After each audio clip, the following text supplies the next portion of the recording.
नमस्कार। आज हम डॉक्टर मिंडी पेल्स के साथ हुई एक बातचीत के कुछ अहम हिस्सों पर एक गहरी नज़र डाल रहे हैं।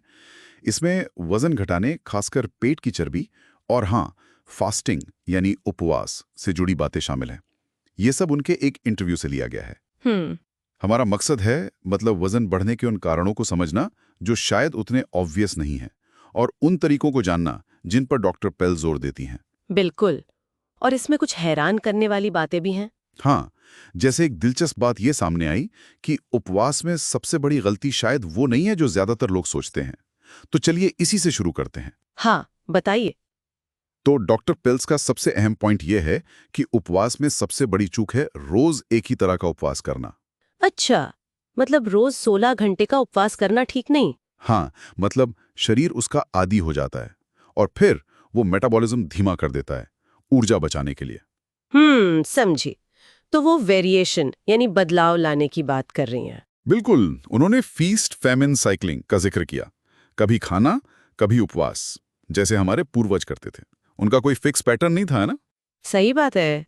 और यहीं पर वो हॉर्मेटिक स्ट्रेस वाला सिद्धांत काम आता है ना।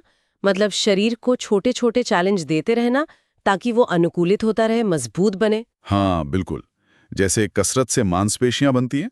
हाँ, और ये बदलाव किसी की लाइफस्टाइल के हिसाब से भी हो सकता है, जैसे उन्होंने वो सॉकर मॉम का उदाहरण दिया था, या फिर महिलाओं में उनके मासिक चक्र के हिसाब से। तो ये जो अनुकूलनशीलता है ना शरीर की, वो बहुत जरूरी है। अच्छा, अब आते हैं पेट की चर्बी पर। ये एक ऐसी चीज है जिसे लेकर लोग काफी परेशान रहते हैं। हाँ, ये तो है। डॉक्टर पेल्स का नजरिया इस पर थोड़ा अलग है।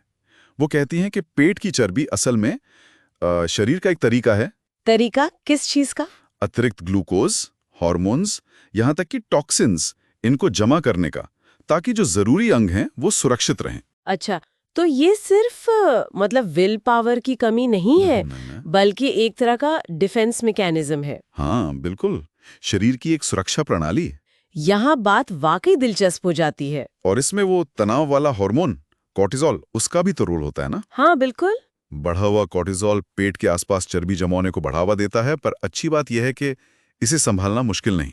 जैसे थोड़ा चलना फिरना। हाँ, नेचर में टाइम बिताना, पॉजिटिव लोगों के साथ रहना। बिल्कुल। तो स्ट्रेस मैनेजमेंट जो है वो मेटाबॉलिक हेल्थ के लिए उतना ही जरूरी है जितना कि खाना पीना। सही कहा। अच्छा, तो डॉक्टर पेल्स को छिपे हुए कारकों पर भी जोर देती हैं। टॉक्सिन्स, जिन्हें वो ओबेसोजिन्स कहती हैं। ओबेसोजिन्स, ये क्या है? ये वो केमिकल्स हैं जो हमारे खाने में हो सकते हैं। प्लास्टिक, कीटनाशक, कुछ आर्टिफिशियल चीजें, यहाँ तक कि स्किन केयर प्रोडक्ट्स में भी। अरे बाप रे। और ये करते क्या हैं?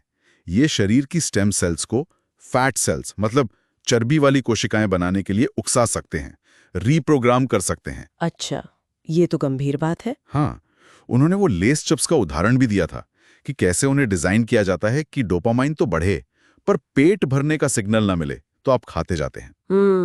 तो ये रसायन हमारे टेस्ट बड्स और मेटाबॉलिज्म दोनों से खिलवाड़ करते हैं।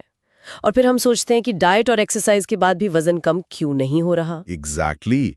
इसीलिए वो सलाह देती हैं कि बिना लेबल वाला ताज़ा खाना खाओ, जानो कि खाना कहाँ से आ रहा है। सही है, किसान बाजार से या लोकल कसाई से। हाँ, ये बात सोचने पर मजबूर करती है कि हमारा जो खाने का माहौल है वो हम पर कितना गहरा असर डाल रहा है। आगे बढ़ते हैं प्रोटीन पर।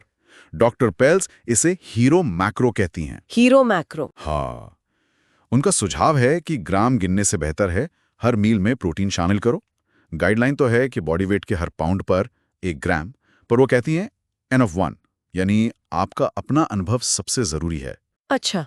उन्होंने अपना ही अनुभव बताया कि एक बार बहुत ज्यादा प्रोटीन लेने से उनका फैट बढ़ गया था। हाँ, ये भी हो सकता है, क्योंकि देखिए, प्रोटीन सिर्फ मसल्स के लिए नहीं है, वो हार्मोन्स और न्यूरोट्रांसमीटर्स बनाने के लिए अमीनो एसिड देता है और ब्लड शुगर को स्थिर रखने में मदद करता है। हाँ, ये महत्वपूर्ण है। बिल्कुल। जैसे अगर आप पास्ता में थोड़ा प्रोटीन और फैट मिला दें तो उसका ग्लूकोज स्पाइक कम हो जाता है।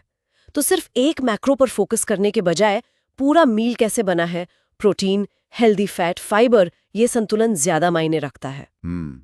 एक और छोटी मगर दिलचस्प बात थी कि हमें सिर्फ अपने लिए नहीं, अपने पेट के माइक्रोब्स के लिए भी खाना चाहिए। हाँ, गट माइक्रोबायोम। ये माइक्रोब्स हमारी क्रेविंग्स को भी कंट्रोल कर सकते हैं, जैसे मीठा खाने की इच्छा। और उपवास वो बुरे माइक्रोब्स को भूखा मारने में मदद कर सकता है। बिल्कुल। और ये महिलाओं के स्वास्थ्य से भी जुड़ता है।